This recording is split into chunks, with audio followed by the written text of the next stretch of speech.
naye kyenjagala otegeere nti gavumenti ya wano ebikolwa byayo byebisalawo ow'amaanyi ku ludda oluvuganya. Ebikolwa bya gavumenti byebisalawo omuntu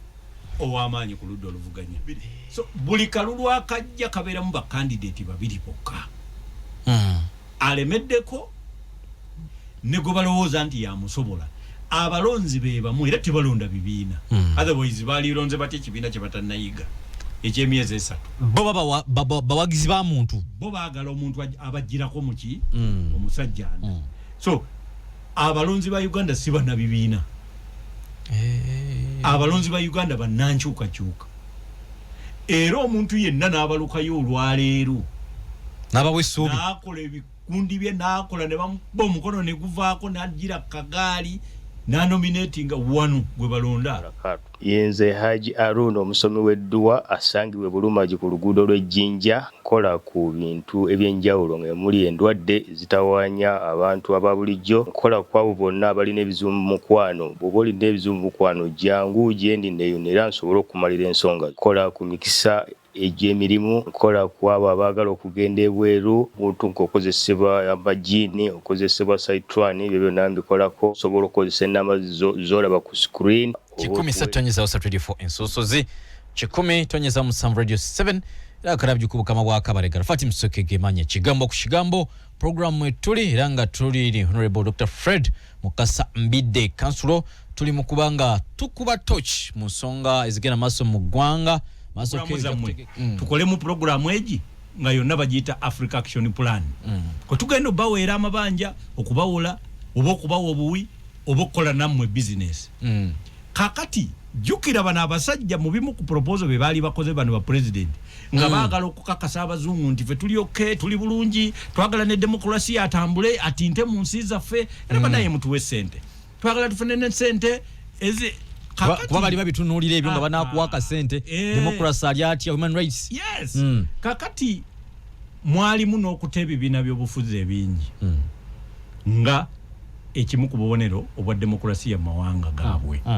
Bana abakulembeze abaffe President Museveni n'abalala ebiseera ebyo okusinga baali mu galale. Bali abasajja be baali bakafu. Nena bano basaako omukono nti twagala tujja bita. Kati ne kifuuka nti okuqualifyingira essente ezo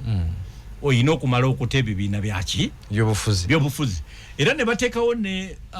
peer review process. Peer review process eyo ng'egamba nti tujjanga kwekeberanga era okulaba twachivinze tutya goals zino okusigala nga buli dakiika batwongera ettooke n'okubanga tukolagana nabo. Kakati n'olwekyo mu time eyo wano mu Uganda President Museveni n'ateeka twayitulina kye tuyisaawo nga tuyisaawo era teyagamba nti tubate oba tubite yagamba tubejjeko. Era engombe yakolaawo yagamba tubejjeko. Era yategeka akalulu k'ekikungo ng'embeera etitati yegiraagira mbu abantu balonde tugende mu bibiina. Opposition yonna neegaana okkeegattamu. Ye nyini ne yeeterawo ebibiina by'obufuzi ebigenda okkeegattamu. Era ekimu ku byo kyali kikulembera omwami Nelson Okyegere ndoza kati yamuwa obwambasada. Eyesimba okukulembeze mujjukira. Era ne ssente ekirala Nelson Okyegere oyo yali akolagana ne Rwomushana Charles mu kibiina ekyo President Museveni kye yali yateekawo. So n'olwekyo abantu baffe batuwuliriza myamutegeere nti tewaliwo wano nteekateeka gavumenti gyeyina kuta bibiina bya bufuzi bibeere nga bitojjera bulungi. Enteekateeka gye tulina okukola yakusooka kwekwata wamu nga tetufudde mu bibiina byaffe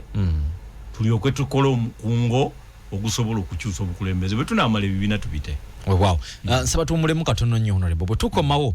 wenyiwe tugenda okutandikira twekuba nga tukyalina fiya bwetyo nga tukyalina ebizibu ebityo kituwa kifaananyi ki ku kalulu akagenda okuddako amidisiti ebibiina ebyo byetulaba nga nebitandisa okuba nga bimerukawo naye katujja naye si kituufu ebyo si bye ebyobufuzi. Ffe abasinga twagala nnyo obukulembeze okusinga ebyobufuzi. Obukulembeze bulimu responsibility theory. Obeera olina okubanga buli kyokola kirina okuba n'ekigendererwa. So twagala nnyo okwogera amazima. Amazima obuzibu bwago nti ebiseera ebimu tegabeera na koramu ey'abawagizi. abantu baagala nnyo omuntu ayogere bye baagala okuwulira. Amazima gabaako abawagizi batono. Babeera batera kuba batono. Abasinga okuwagira bawagira ekintu ekyobulimba naye nga kinyuma. Akati olwaleero tewagenda kubaawo okuvuganya kuba president wa Uganda. Leka naawe. Tewagenda kubeerawo. Naye wagenda kubaawo okuvuganya mu bifo ebirala. So omuntu aba yeesimbyewo okuba president kyasinga okuyambako kwe kusitula gye bayita okusitula omuggundu ogwaba ne balondebwe mu bifo ebirala ebitafiibwako. President wa Uganda amanyiddwa nti asinga kufa ku kifo kye kyokka. Wateeka amaanyi. Kati ekifo kye takifaako nti awangule. Akifaako nti bwe bamala okumulangirira nti yawangudde. Tewaliwo muntu ajjayo kipiira kikuma ng'alabira ddala baamubye. Nti ateekawo embeera gye nayita demokuradula abamu balowooza mba njogera luzungu just nti oluzungu lw'amaanyi. Nirwe kyekitegeeza kati tolina ngeri ndala gy'okikola. Ateekawo buteesi mbeera eraga nti waabaddewo democracy. Kati eyo embeera n'agikozesa bantu be yalonda aba electoral commission n'abagamba kati mulangirire. So lwaki nkugamba bwe ntyo ensi ezize zikyusa obukulembeze zisooka kukyusa electoral commission. Mu mwaka Moi akalulu ka candidate gwe yali aleese Moi bwe yali ava kuba president. Webbanga lyonna 62 66 62 Moi yabanga asinga obululu naye nga bw'olaba obululu LDP bwefunye ne DP bwefunye n'ebibiina ebirala bwefunye nga bw'obugatta baali badde basinga Moi obuki ekyabayambanga nga electoral commission ebeera ne commissioners 8. Kakati nga ba commissioner 8 ogenda okwesanga nga Moi ayinako ba commissioners bameka bana. Kati ate ebibiina ebibiri ebiri ku ludda oluvuganya ogenda okulaba nga nabyo byagabanye ebibiina bibiri bisatu nga birina nabyo ba commissioner bameka bana oba basatu omu nga ye chairman. Kati nga kitegeeza nti tewabaawo consensus mu kulangirira bikyamu kubanga ebibiina byonna birinako control ku electoral commission. Ekisooka ekyokubiri waliwo support robustness mu Kenya. Nti Kenya amawanga Kabira ndi bano batu Baganda bano batolo bano bachi goge nyini gayina consensus ku bintu begabagagala gaba ku kigasalawo era gabeera mabega w'abakulembeze abava mu bitundu ebyo abasengejeddwa either nga beesengeze mu ntalo ze bazze balwana ne babalabamu ne bagamba nti oyo alimu omulamwa oba nga ba elder babasengeze. Kati nga kitegeeza nti bona abo oyogera kati olwaleero ne Gachagua for example Kenya kitegeeza mountain ye waana alaga akalulu kaayo bwe kagendo gitwala tebaliko kubuuza tebabuuza bagambye. Era waliwo ne Semateeko oyo wa 2010 owe Kenya bwe yali akolebwa abajaluwo tebaamusoma bagamba bugambi ntuwagidde Raila Odinga position gyataddewo gye tukola ki gye tugenda nayo. Bababuuza mwagisomye nti baba anasoma nti ye baba Raila Odinga yabatunuliddeyo dda gye balaga. Kakati wano mu Uganda tetulina muntu gw'oyinza kuyita n'otuula naye ku mmeeza mu bannabyabufuzi n'olowooza nti kano kootudde naye waliwo eggwanga gyasibuka n'olwekyo kyakkaanya nakyo lyeggwanga eryo kye ligenda okuwagira. Tewali. Bagamba nti when cobwebs unite they can tie up a lion. Nabubi bibuzi bya nabubi byegatta oba nabubi ne bibuzi byayo byegatta bisobola n'okusiba empologoma. Naye ffe tulina bumyu ffe tulina binnabubi ebitalina wuzi tebiyinza yadde okusiba akamyu. So kubanga abantu baffe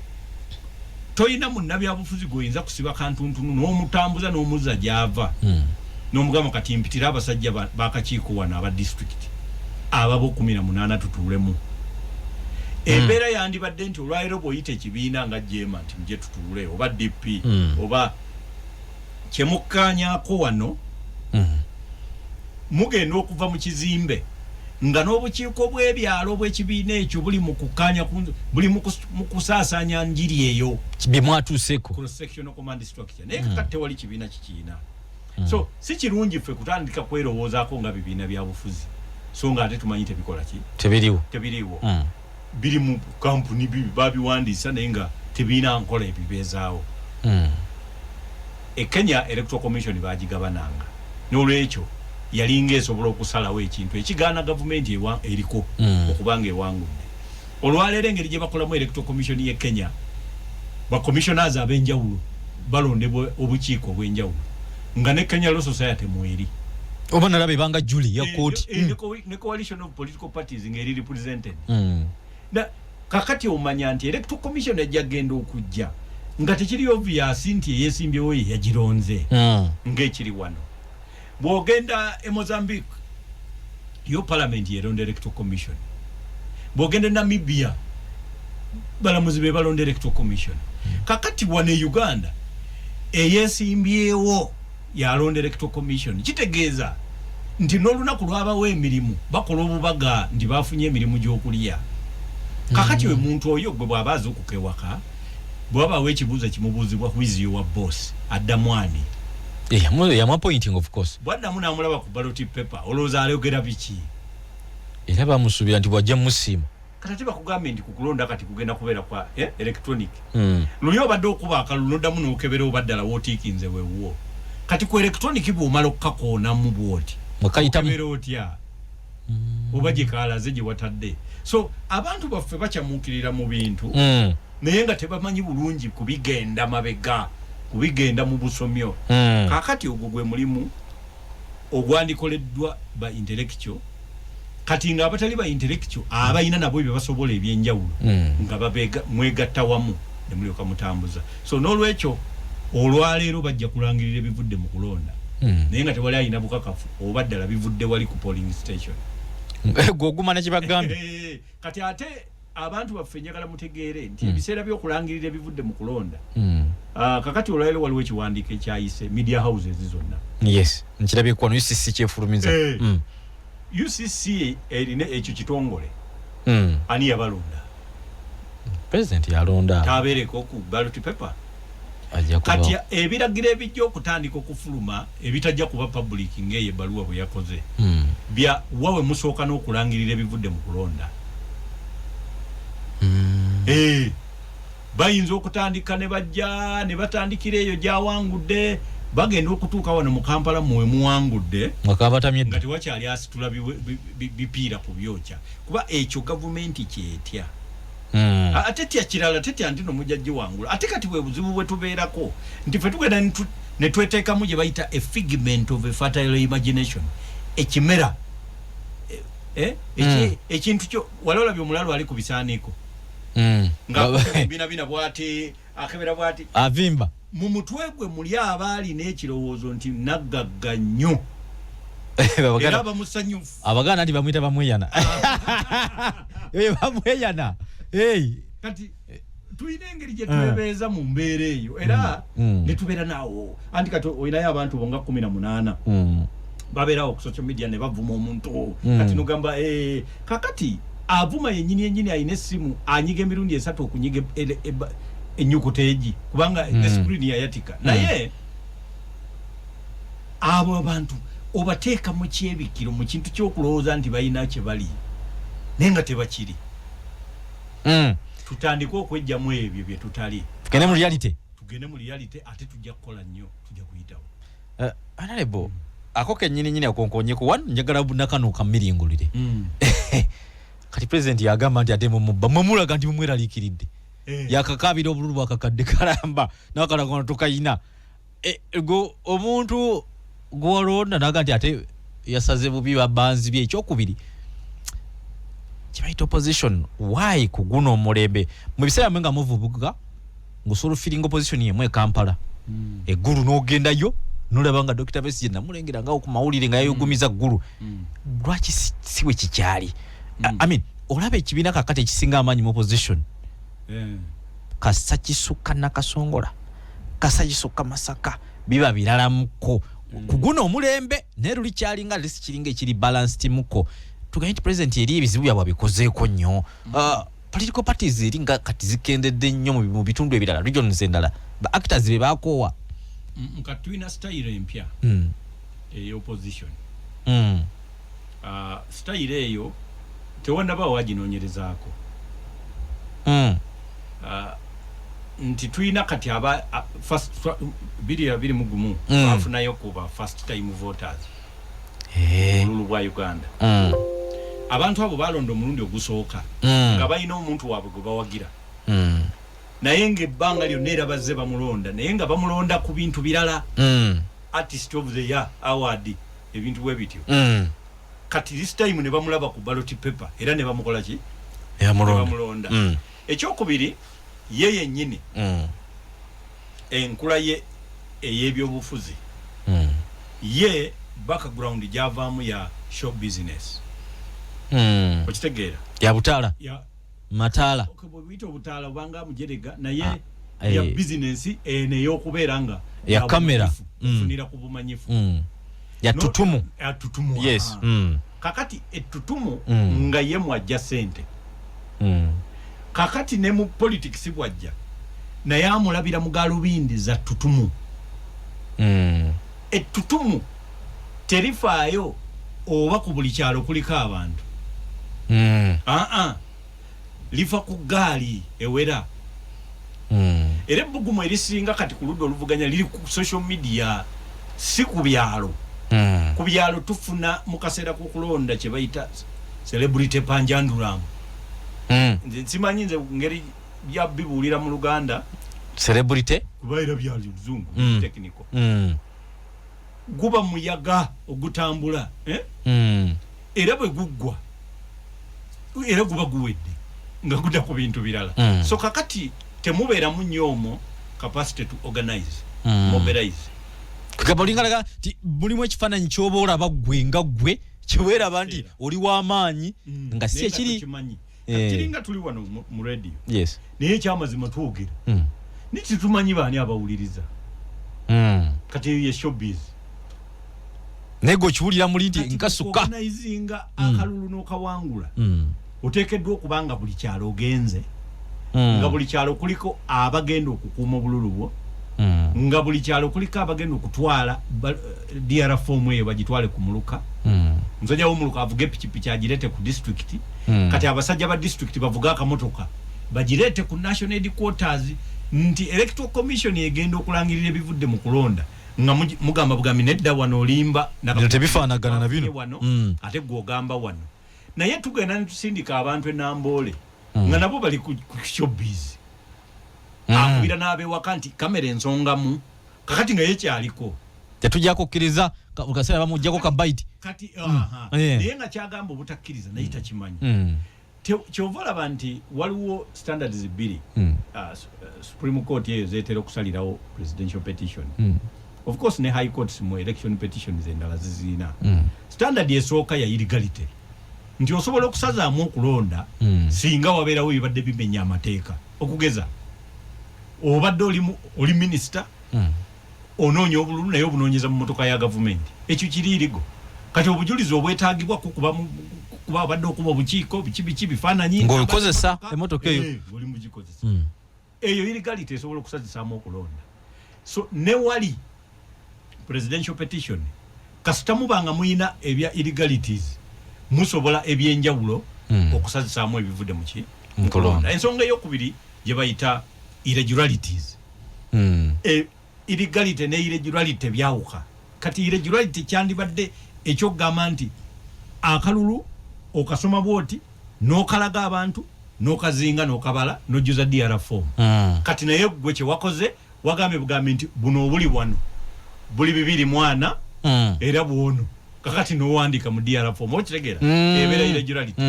ekyokubiri wakoze nti kakati ekyo obutagoberera nkola standard eyo eyogera ku kye bayita substantial effect oyina okulaga kooti nti irregularity zino zaabaddewo wabaddewo n'okuba amasasi wabaddewo n'okukola bino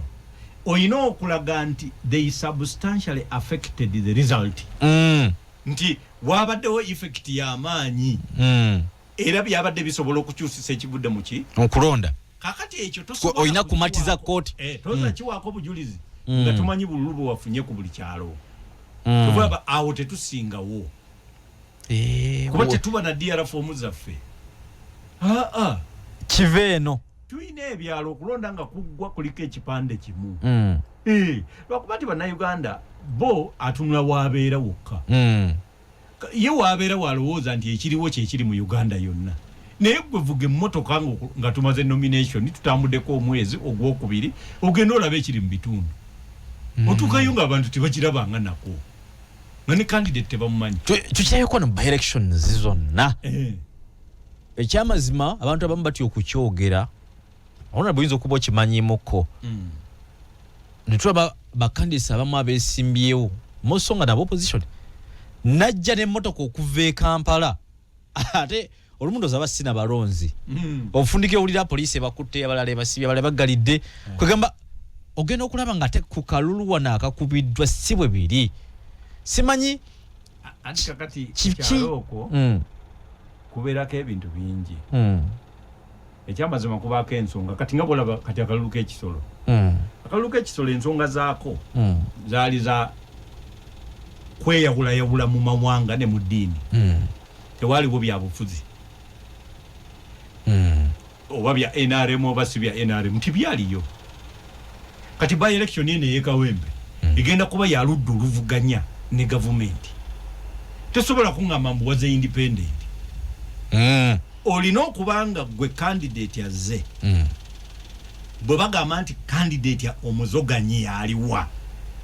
nga gwe yeggwe ku ludda oluvuganya bwe bagamba nti candidate wa gavumenti yaliwa ngira yeggwe beba abantu ababiri abagenda okuvuganya abantu abaddako bagenda kufuna obulunga 318 kubanga gye biraga bigenda enegenda kubanga by election bwe ino kubeera mu Kampala why because mu Kampala wo waliwo issue agende takola ki tagenda ekisolo teriyo ekisolo waliyo issue jesagala kwogera ku radio kuba baba wadama baluwa nenga ya busogo bagera ku meeting ya lwakuna sagala kuteka nenga ya kusosola mu ggwanga erimu mulimu etundu ly'amawanga amalala abiri nti waliwo abalina ennyindo empanvu n'abatazirina ke kalulu akali ekisolo bo bali balina ensonga zaabwe endala nga sena za ggwanga nga ne bw'okyusa n'ogamba nti ono gwe balonda ne bwe bandibadde muwadde nga ajjidde ku jeema era bandi muwadde olw'ensonga bo ze basinziirako ze baagala eyo tewaaliyo tetwalina mukisa ffe abaludde oluvuganya kunnyonnyola bintu byaffe era baatulabanga ne bagaa these guys are also come kakati nga babalabanga mu abalambuzi nawo ndoza namwe mwalinga ffe bannamawulire abagoberera obugobereza ensonga abanyumye kakati bw'oyambala obulungi nga bagamba wanyumye naye nga gw'oli ku nsonga ndala nnyo so n'olwekyo ekyo kikyali eyo kakati wano mu kalulu ako bwa pulezidenti nga be nakugambye tewajja kubaawo okuvuganya naye wajja kubaawo omuntu asinga okuteeka amaanyi mu bakandidate be saawa eno tamanyiddwa abantu bwe balowooza nti ebyali mu 2021 bijja okuba nakati birina okukolebwa naye kati bitandise okukolebwa candidate gavumenti gwenaasinga okubonyaabonya protest support gyegenda okulaga kubanga abantu bajja kulowooza nti oyo kyekikozesebwa ekirungi kyoyinza okukozesa okuba gavumenti sympathy ne protest so n'olwekyo kati tekineezimba bulungi kubanga waliwo obujogoli bungi ebikyatataganya bingi kuba tulina by election yiyo yes mugwakusatu 2021 yakolebwa Arua by election eyaliyo naye amasasi yalimu amasasi mwami Kyagulanyi bamutse biki CNN biki kakati tutunuulidde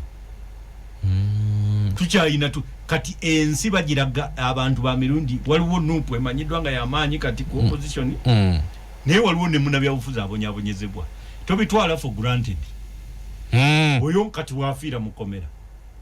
olowooza omukyala tayinza kwambala n'akufuukira ekizibu olowooza Segirinya yabadde ayambadde kakati oyo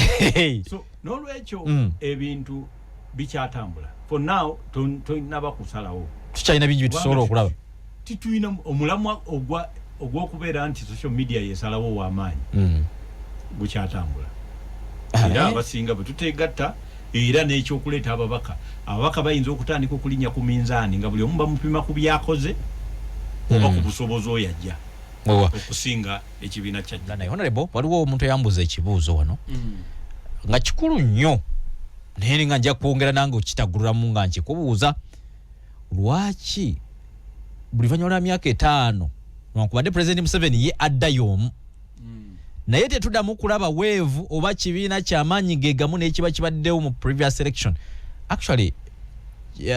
kiringa kino sijja kugatekangatekana amawanga abiri Uganda ne Kenya biringa ebyagala okufaanaganako somehow ti 2025 no wadda kati oyinza opredictinga noga nti Kyagulanyi tagenda kuddamu kuba n'amaanyi ge gamu oba agenda kuddamu kuba n'amaanyi agasingawo oba wakiri yandiperereza bali naye kiva ku kiwaliwo byotukoneddekaawo naye oli yakimbuzanga kibuuzo naye nga kankiito oyinza okuba Kenya kwajjo kyanukula buli kulondo okujja nti opposition 2026 eba na kirala manya 2016 noga nti ate balese mu kulumba baze ate ne Besigye naye najja n'akola n'ayingirawo 2011 suubi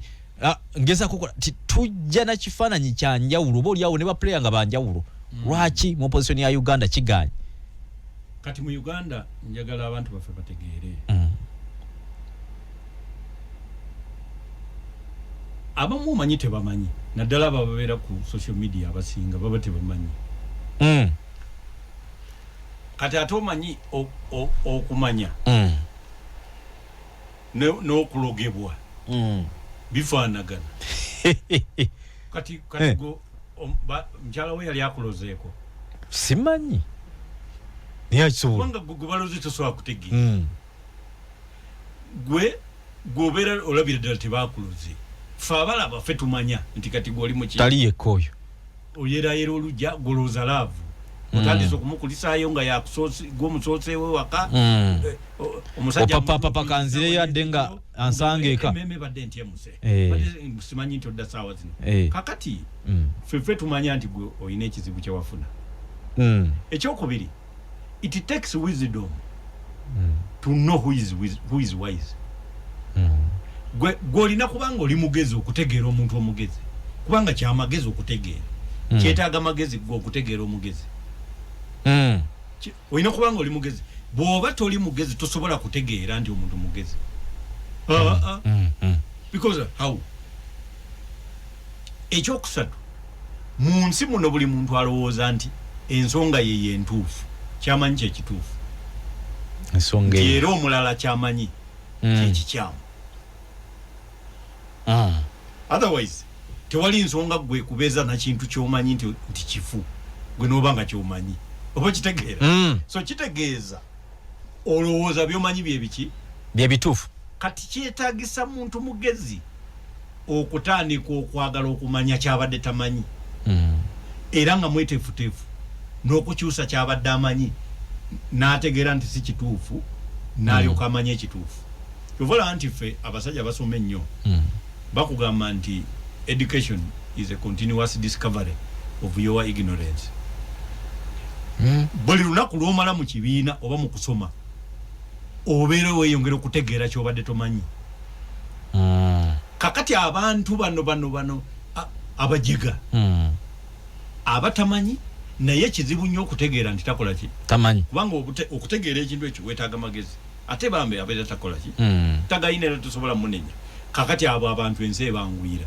era okusinga bagimalira okwo ku gundi okwo kubeera nga naye kyenjagala otegeere nti gavumenti ya wano ebikolwa byayo byebisalawo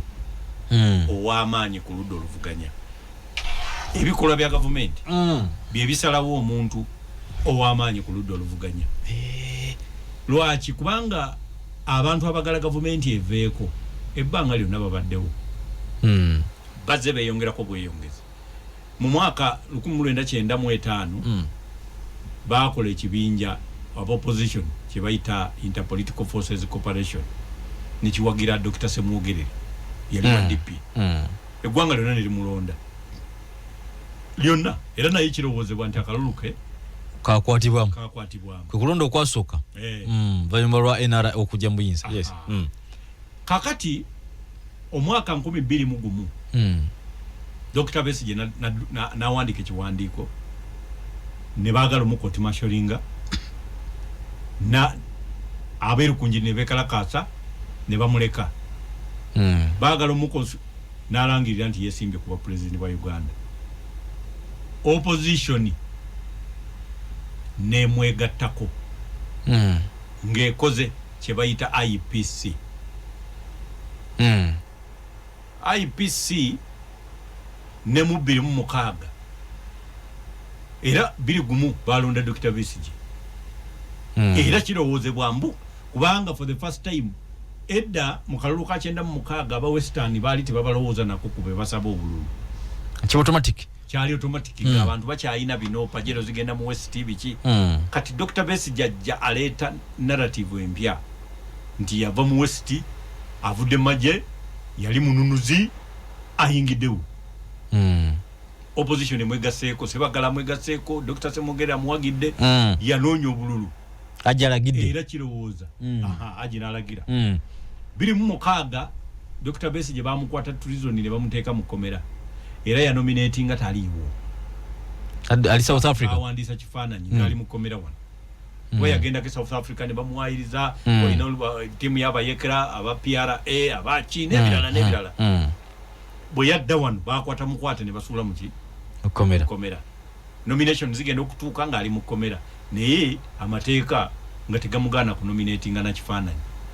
bwe bamuto okuva era ebiseera ebyo eyasooka okwewandiisa yali Dr. Sebana Kizito ebiseera ebyo yali wa DP yali akiika Mengo buli kimu n'akwata kati front page naye Dr. Besigye waayitawo weeks nga 2 ne bamuta yalinga bulaba enjovu egudde mu kataba n'obuzibu n'obubaddemu nekola ki ebujjamu na shooting awagulu era kirowoozebwa yawangula akalulu ako kabiri mukaga so tugenda mu 2 so buli kalulu akajja kabeeramu ba candidate babiri bokka alemeddeko ne go balowooza nti yamusobola abalonzi be bamu era tebalonda bibiina otherwise balironze bati ekibiina kye batannayiga ekyemyezi 3 bo bawagizi ba muntu bo baagala omuntu abajjirako muki omusajja so naye kyetaaga magezi gokka okumanya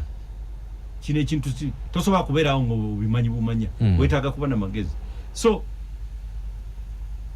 olw'okuba abantu ebbanga lyonna banoonya omuggo oguba ku biraaliko kati batera kugulengera nga guli mu kkomera guli mu kubonyaabonyezebwa awonedde watono okufa bannaabwe banjiko abali ku lukuŋŋaana lwe katugeze nomination rally 2016 Amama Mbabazi bwe yajja yamala weeks 2 olukuŋŋaana lwe yakuba embaale yagenda okujja Jinja bamukwate bamulete ku Jinja road ngali ku top era ku nomination yali waggulu nomination ye yagikola leero ya Dr. Besigye nga yancha naye government kirowooza yali teyagala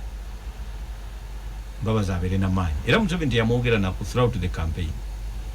yamugina walinga byali byabwe naye ebiseera ebyo era waliwo n'ekirowoozebwa naye abo sobukakafu tebuliiwo kubanga Kayihura yali yakola gye bayita ba crime preventers kirowoozebwa nti omu ku ba candidates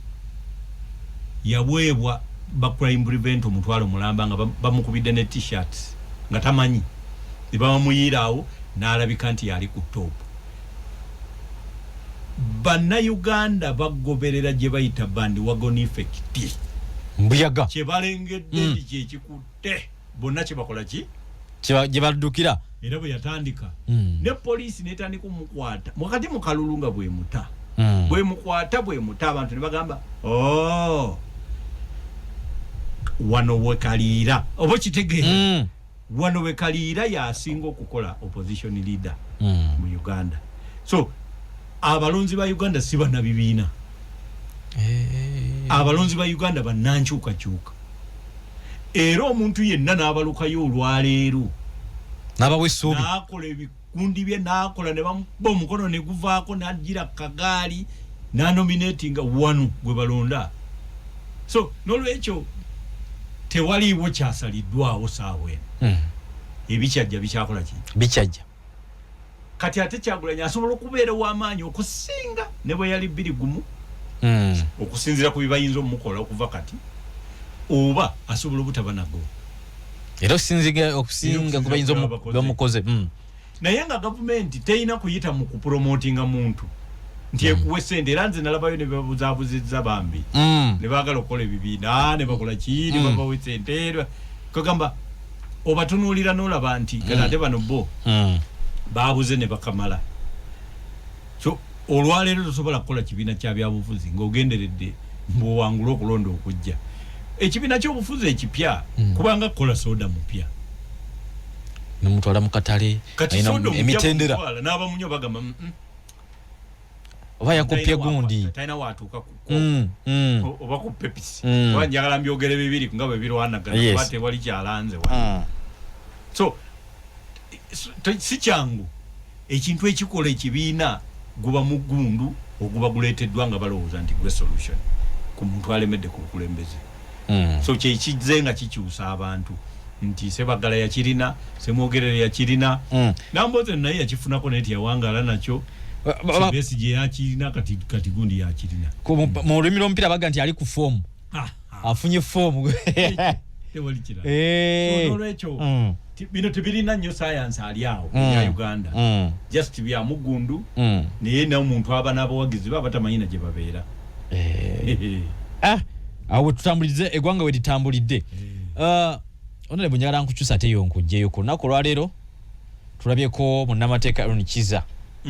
zikantabudde ninga kankulinde bino gwo bitegeera Aaron Kiza yakwatibwa olw'okuba nti yayise olugaayo mu kooti ey'amagye lwakuba nti mulina kalike mugaba bannamateeka nti ensala kooti weesalira ba wonna we basalira etteeka wetandikira okubanga likolera kakati kooti egamba nti akomewo mu nga 3 ogwokusatu balabe kye bagenda okukola naye okusinziirayo ku kooti egamba nti n'ekibonezo kye bamuwa balaba ng'ekiri feya myezi 9 omusango gwe yazza mu kooti guba myaka 10 ekibonezo ky'aba alina okufuna akati nga buli muntu yeebuuza eri Supreme Court yagamba nti ekkooti teri mu mateeka kitegeeza n'okusala omusango tekyali mu mateeka okumusalira oba bye baakola akati emuga nti ekibonerezo ffe tulaba nabbanga ttono bakuwa kisaamusaamu tewabawo contradiction ekyokubiri NRM kokasi wagitegeddeko nti baatudde essaawa zino bali kukola nteekateeka kulaba nga baleeta ennongoosereza baddemu bakakaseti ddala kooti y'abannamagye efuna obuyinza obwozesa n'abantu baabwe bulijjo bino byonna kaakati tetugenda kuddamu ate kulaba senga vuddemu ngazzeemu kati ate tebaddemu mukulu ne bamunoneena ate ne bamala ne bamuzaayo eri kakati tuyina ffe bannamateeka waliwo gye bayita stare decisis oba nti ogwaggwa gusobola okukozesebwa okusala guno oguliwo singa gibanga girina ebintu ebyenjawulo oba ebintu ebyagala okufaanana mu guno gw'oboowoza Abaganda balina bye bagiyita nti oba ogwaggwa gwe gusala balina bye bakyogera awo nabo Abaganda nedda ndoza limba ndoza lala gusuze gukuwa empoza balina engombo nnyingi nnyo kakati tuyina emisango ng'ovudde ku ssemateeka article 92 ye egamba nti tokkirizibwa Parliament teyina buyinza bukola tteeka nga ligenderedde okuwakanya ensala ya kooti kyeba yasazeewo obwo buyinza tebuyina era Parliament yonna etuula n'ekozesa obuyinza obwo eba ekozesezza obuyinza bwetakola ki bwetayina era mu democracies obeera osobola okuwaabira etteeka era noddamu n'olisazaamu ekyo abatuwuliriza kyaliwoko edda twalina wano police act lyetteeka poliisi eyo kwekolera naye akawaayiro namba 32 kaali kagamba nti tokkirizibwa kuba lukuŋŋaana okuggyako nga poliisi ekuwadde olukusa ne bakawaabira mu kooti nga bagamba nti akukamenya ssemateeka kubanga ssemateeka yagamba ti eddembe ly'okukuŋŋaana lyabwe bange baba bakamaliriza omusango era ne tugusinga bwe tumala okugusinga omusango ogwo Parliament neetandika okukola gye bayita Public Order Management Act. Public Order Management Act eyo of course yali bill ng'ate egenderedde okuzzaawo akawaayiro kali era akakola ki akavaawo. So ekitongole ekya Foundation for Human Rights Initiative nikiwaaba mu kooti era nga nekifuna ensonga ensala eyo ng'egamba nti tokkirizibwa kukola nga Parliament teeka naye nga ligenderedde ndowooza yali Human Rights Commission wa Foundation for Human Rights Initiative nga ligenderedde ate okuwakanya ensala ya kooti kyeba yakoze ki kyeba yasaze n'olwekyo Parliament egenda kukola amateeka naye ekkirizibwa kukola mateeka si agawakanya ensala okugeza tekkirizibwa kukola teeka nga basiviliani baddayo mu kooti maasho kuba ekyo kooti yakimala Supreme Court balina tandikira ku bapya tebalina kuzzaayo basiviliani ekyokubiri tebalina kukola kooti mu teeka lyabwe eryo ng'esobola okuzzaayo abaawummula amagye nga bakoze ensobi ne batwala mu kooti y'amagye era tebakyakkirizibwayo naye esobola okukola etteeka ng'egenderera ku nsala y'omusango nga mwotadde ne advisory orders omusango ze gwawa oba kooti ze yawa order emu ku ezo abatuuliza advisory order si order enera nga order ya kooti naye ate si advice si magezi bugezi naye kati ye eri mu makkati aga order ne advice kyebaba bayita advisory order bagamba nti singa musobola nga eggwanga lyagala okutambulira ku musingi gwa demokrasiya tye mwandididde ne mukolayo eyandibadde court martial division eya high court nga division namba nga bwe tulina international crimes division nga bwe tulina criminal division nga bwe tulina civil nga bwe tulina land nga bwe tulina family kati tuba ne military oba court martial naye nga division ya high court nga kitegeeza etambulira ku rules ezaeri entuufu ezigendera mu ssemateeka wa Uganda kyabalamuzi babeera balamuzi nga balina qualifications ez'obulamuzi balooya rules of procedure zibeera zezo ziteeka ekitiibwa mu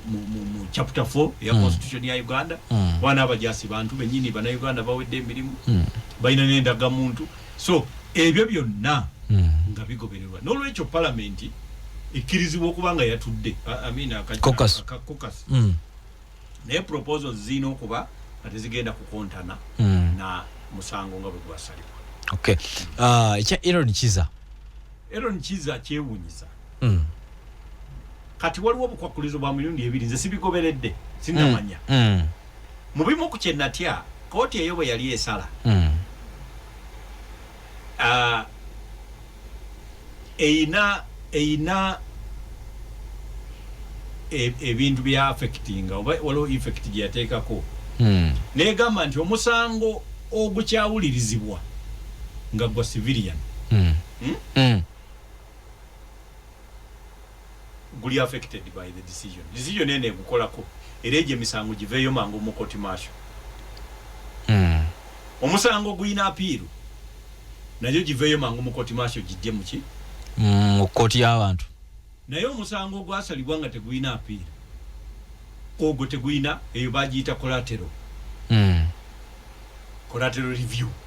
ogwo guddemu gutunulwemu eyo kakati ogwo guba gwakaweddemu so kisoboka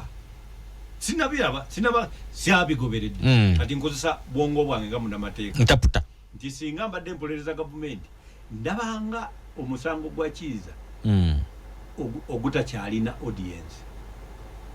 kubanga ndabanga decision eyakolebwa okujjako nga yali ayina empapula zataddeyo mu court martial court of appeal naye bwabanga tezaaliyo kiba kiralamu judgment eno esobola obutamuyamba kubanga ogugwe gwaggwa talina right of tiwaliwo procedure ndala kati omusango guno si yeyaguwaaba n'olwekyo tosobola gamba nti bwe gwakola decision yali yiye kitwaleko katono ne ku kigambo ekyayogerwa honorable ndowooza waliwo ebiseera ebyo wali oli mirimu emitongole bino nawe tubiraba gye buvuddeko obunzi bwa mwakikonako ne muganda wange Adam Deputy Speaker yaga nti tebalina kye bayinza kukola bali helpless tebasobola naye Parliament bwe bijja nga waliwo ebintu bitaaga okuyisa ng'etteeka ly'emmwanyi naki eryanyi livaayo ebintu ebijja nga bino nga Parliament beetaaga eveeyo bagidukanya bagamba nti bali helpless jo gana amasiga gano ogalaba otya mu mpeereza yaago ng'era akaseke tulimu akazibu olaba nti balina obusobozi obumala mu mateeka tulina gye tuyita separation of powers doctrine naye nekye bayita checks and balances nti ebitongole bino ebisatu oba amasiga asatu eri executive erya legislature nga parliament ne judiciary nga court nti getengeredde mu mateeka bwe kyandibadde naye ate galimu okwekuba mu ttooki getengeredde naye gekuba mu ttooki gatya nti abalamuzi ogenda okulaba nga ate president yabakola ki yabalonda naye ate bwe baba bakola emirimu nti balina okuba nga betengeredde si yabalagira nti ate palamenti bwekola ekintu kyonna kisobola okutunulwamu kooti n'ekisazaamu nti ate kooti yo yennyini tekola mateeka omulimu gw'okola mateeka gwa palamenti yeetekesa mu nkola oba ekola ensala of course jurisprudence egenda egamba nti judges make law naye so kukola mateeka nga guno nti akawaayiro kano kasoma kino naye basobola okusazasazaamu obuwaayiro n'okukola principle kati gwe n'osinziira okwo n'otereeza ki etteeka lyo bw'oba oyagala okutunuulira ensonga eri mu Uganda gavumenti eno naddala president wa Uganda ye ayina enkola eyiye oba system gyasinga okwagala okukozesa gye bayita puppetry oba muppetry nti abatuuliriza mulina okutegeera nti puppet katuyite kale akagologosi kagologosi ako bw'olaba kawanika bayinza okugamba nti akagologosi kazina bulungi naye buli kintu kye kakola wabeerayo omuntu emabega asika waya okukakozesa ekintu ekyo ne basasula ne ssente yasalawo ne kasitula okugulu yasalawo ne kanyeenya omutwe yasalawo ne kanyeenya omukono yasalawo ne kabeeraawo nga tekalina kye kakola asika waya kati ye yabeera puppet master yandibadde n'omuzinyo omutuufu kati gavumenti eno eyagala nnyo sisitimu eyo kyova olaba nti mu bifo eyagala nnyo teekamu abajaasi mu bifo byonna lwaki kubanga abajaasi abo ekyamazima bawuliriza nnyo bakama baabwe ate bakugambye nti president yabeera commander in chief tebalina nnyo byakwetooloola bamuteeka mu revenue ajja kukola mulimu gwe bamuteeka mu poliisi eyali emutawaanya ennyo president wa Uganda oyo weyajjira ng'agamba poliisi emutawaanya erimu kawukuumi bw'ateekamu abamagye bamuyamba bulungi kuba bawuliriza ebiragiro so atuuka ekiseera nga everybody is the question nga ye answer president wa Uganda kati system eyo eya muppetry egenze mu maaso kubanga president wa Uganda ekyamazima omanyi bw'olwa kulembeze n'obeerako emyaka 4 otuuka ekiseera nga buli muntu ali mu kifo yagenda okugendamu nga gwe president kati nga gwe mukama wa buli muntu naturally kati kyekiriwo president wa Uganda talina muntu gwe yeraliikirira nti ono expert nnyo buli muntu yagenda okugenda waatuddaawo nga president yamulonze obanga directly oba indirectly kati system emalawo bino byogamba okwetengerera kugamba nti parliament tetulina maanyi abatayogera mu mateeka nti mu mateeka balina amaanyi n'obuyinza naki naye aba ayogera nti bwe baba tebasise waya kino tetukikola kati etteeka ly'emmwanyi bayisika waya bano ne bazina kugikwatako waya baba basise so eyo system ya puppetry oba muppetry eyo yesinga okulemesa ebitongole byonna ekirala honorable nakyo nga kikulu ekigambo I want I will nga kiri mu bakulu okiwulirako eddaku zino I want this to do this I want him to do this I want her to do this obuyinza tebukyali nnyo mu system zaabyo nga we baazikolera mu mateeka njagala oli yeetonde njagala onaakolebwa ati ngeza bugeza jasi nti ennaku z'olulimi nga lutambulidde nnyo ku muntu nga kijja bwe kityo obuyinza bunyumye nze nja kutegeeza waliwo wano batugamba mbu Idi Amin omanyi ye Idi kati yayagalako n'eggwanga lino nga Mobutu bwe yakyusa DRC n'agifuula Zaire ono ye Uganda yali ayagala gifuula Idi era kabineti ye yonna mbu nekkiriza nti Uganda bagite Idi bagituume Idi kakati naye baba tebannamaliriza konkuludinga ne wajjayo ekisajja bakiyita Maria Mungu nga kinne nnyo kyo ne kiwanika ne kigamba Mr. President nze ndowooza sandikkanyiza naawe ku nsonga eno n'akibuuza lwaki ne kimubuuza nti President omanye ensi gye bayita Cyprus kono nti ate kati kikwataganira wana ku kino nti anti eyo ensi Cyprus abantu baayo babayita ba Cypriots kati naffe wano bo ensi bw'ogituuma Idi ojja kugenda okulaba nga abantu babayita ba idiots ate tekijja kuba kirungi Maria Mungu oyo gwe bagambanga omusajja alifaranga byasanga bye byekolera era mbu Idi Amin kwe kugamba nti kati mu luumu eno yonna abantu abasinga amagezi tuli babiri ffe kanze ne Maria Mungu era ensi esale mu Uganda so kakati obukulembeze bujja ne appetites ez'enjawulo ojja kutuuka ekiseera ne ku ssente za Uganda olabeko omutwe gwakulembera kubanga atandika okufuna appetites ez'enjawulo kati okujoga kuzze nnyo kudda kubida ku feeling kakati ebintu feeling kati zizze nnyo so n'olwekyo ojja biraba bingi kubanga n'entalo zonna z'owulira amakumi onayogedde ku gundi kati buli kimu ono yagambye ku gundi bamutikira obwakabaka eri Mbajaluwe Kenya ne bamuteekako awo kati wajja tuuka ekiseera ebintu bye bagenda okukola kati byonna birina kubanga bimumatiza tukola ndi kati atinga omutendereza obulungi omaliriza nga omuli ku mwanjo okusinga atamutendereza bwe kityo bwe kiri ona bwogenda kunzikiriza mbere nga ntawano ku masimu bano Uganda tuli ku nteesa yaabwe naye ne kano siyinza kubanga sikakoonako ya kikatu kya ina eziwerako omukulu agenze President Museveni agenze kati mu nkola y'okutalaaga kulaba enkola ey'emiruka ensimbi ziteekebwa ku miruka okugasa abantu nga zisinzira ku miruka zese parish development model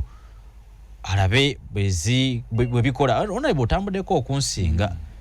ekintu kino gwe kiwulira otya muli bannamasaka muli bannabuddu muli bakozi nnyo PDM eyo gwe giwulirayo modo emu tesobola kuba na results era nze neewuunya bannayuganda bwe babagamba ebintu bwe bityo ne babikkiriza obwavu bwe buba bunaakwata omuntu oba abantu mu society bo bwennyini bugoberera models nnyingi kakati olwaleero omwana w'essomero azaalibwa omwana yazaalibwa n'ayingira essomero n'asomera emyaka nga 14 kubanga katugeza ata emyaka 14 paka ku university nga tayingizanga nusu naki ne university n'agikuba emyaka 3 era nga tayingiza nusu naki emyaka emeka kati kitegeeza waliwo obwavu obwakwata omwana oyo nga buli academic best nga tubwetaddeko fefeka nga bwo buzze lwa nsoma eri mu ggwanga ti omwana atandika okusoma bwati nga tayingiza nusu n'emu n'amala emyaka 16 17 nga takola asoma buki ng'oteeka mumuteeke yes kati oyo omwana agenda okugraduatinga nga mwavu naye ng'obwavu buzze olwa academic system gye tulina muki mu Uganda eriyo abakyala edda bagambanga nti tebakola bagenda waka omusajja n'amulabirira n'akola ki naye ng'omukyala akola bino kakakwata abakyala nga buli gender best so bw'oba n'amalawo obwavu tosobola kukozesa modo emu oyina okukozesa a multiplicity of models okumalawo obuki obwavu buli modo kati oyina okuba ne modo ng'eri academic best kyovola nti ensi ezimu zigenda nezikola nezitandika okugaba okukola kye bayita quantitative easing okuteeka ensimbi enkalu mu nsawo z'abaana abagraduatinga batandikireko capital ng'entandikwa kakati ne batandika okuba ne ssente wabawo omwoga gw'abakyala wabawo omwoga gw'abayizi wabawo omwoga kakati waliwo okukola njagala okutegeeza omukozi wa gavumenti akola okuva ku ssaawa 2 oba 3 paka ssaawa 10 oba 11 kakati ate bw'amala okulitayalinga ku myaka 6 n'azuula nti kati alina okufuna ensako ye ainvestinga atandika okukola okwekozesa kati atuka okwekozesa nga takyalina maanyi gakola kyova olaba nti omuntu agenda okuva mu gavumenti oba okuva mu mirimu gino egy'okukola ng'ekintu kyasinza okusobola kuweerera baana naye tasobola kugaggawala kati waliwo obwavu obuluma abantu nga bali labor based so kakati bw'oba oyagala okukola investment base mu laborers olina okukola modo eyaabwe so buli modo erina okubeerawo zirina kuba nyingi n'okusinza ku World Bank report ate zonna zibeera field tested toyinza kati president okutambula nti agenda alabe bweri successful aba just anoonya bululu kubanga soko mbulire sampling procedure agituuka katya who generates the sample ey'abantu bagenda okulaba ekyokubiri kati ye bw'alambula bw'akola report agenda giwaani yabakubi yezuulira ate ye yennyini ebitongole ebirina okuddukanya emyoga bye byandikoze report ne bizimuwa kati ate ye bw'alambula bw'akola report agiwaani so n'olwekyo ekyo tekirina kiddako ekyo kyo kya byabufuzi PDM sente nga nyingi ziteereddwamu abamu nno batandise n'okubalirira nti okutambula kwe sente ze kukozesa mbw ate zisinga ezigabiddwa esaasaanya ezingako kuzaba yataddemu n'olwekyo naye nga ye president wa Uganda mugezi era kati alabika nga ali mu kugenda mu bantu be kunoonya bululu so akalulu kano kagenda kuba kanjawulo n'aka 2021 2021 teyanoonya bululu nakugambye yali yeekweka covid teyava mu yalingizanga mu ddirisa bagamba ki eyo mubangambire mubanyonyole kati yeetuukidde n'olwekyo wajja kubaawo enjawulo mu ngeri gy'agenda okukyangamu ebiki ebintu bye the quality and level of believability nti yawangudde ejja kuba haya okusinga kuyabbwa kubanga naye kenyini akyekwatiddemu kuno akakadde ke tebajja kabba ak'obululu ke bamubbako luli tewaliwo kakadde nuupu yamubba bululu akakadde ye tannaba kuba na bukakafu bw'atulaga nti ebyava mu kulonda bye balangirira bukakafu tebuliiwo so n'olwekyo ate babakatwalawo bw'oba obanjanga mukasirise bw'oba obanja kitakoze toyinamu mukono nozo ja kufuna olunaku lumu tujje tusomesa abantu ebibiina by'obufuzi bibeerawo bitya kakati ekiriwo abantu baffe abatuwuliriza muleka bannabyabufuzi muyisinganya nabo nga bajja mu tawuni okulwanyisa Museveni nga nammwe mugenda mu dduuka okukola ssente za famire zammwe muddeyo n'obuveera kakati ne mwagala bo basiibe nga bavumirira Museveni embeera yammwe etereere mwe musiibe nga munoonya ssente bo babire saddaaka etereeza era embeera yammwe kakati eyo that degree of selfishness naye mwetaaga mugiveemu mutandike okulabirira ebibiina by'obufuzi mulabirire bannabyabufuzi kati awo mutandike okubabanja bye batakoze ensi nga Kenya bwe zikola lumu naliko ne Raila Odinga n'ambuuza akalulu kayinza kutwala ssente nga mmeka e Uganda nenzimubuulira n'agamba nti mukola mutya okuzifuna ne mugamba nti era ffe tuba nazo okwata mu nsawo yo tuna kizimbe kyo how can I run politics on my own money am I going to lead for myself nyinza ndi okukola ebyobufuzi ku ssente zange ngenda kwekulemberera oba kitegeera so dictator asookera ddala mu nsawo y'omunnabyabufuzi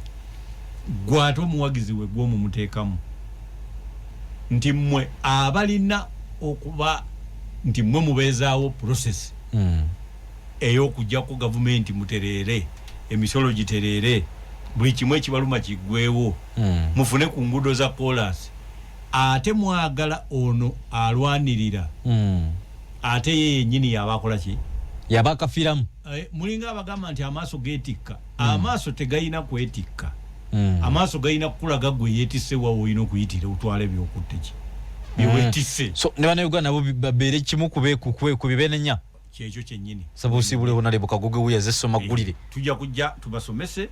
era njagala nammwe mutegeere nti kati muyine katala eri ebibiina byammwe byemuwagira ne bannabyabufuzi kalisebo webali nnyo tuliza okutugoberera bwe tutambula nakola tugenda mawulire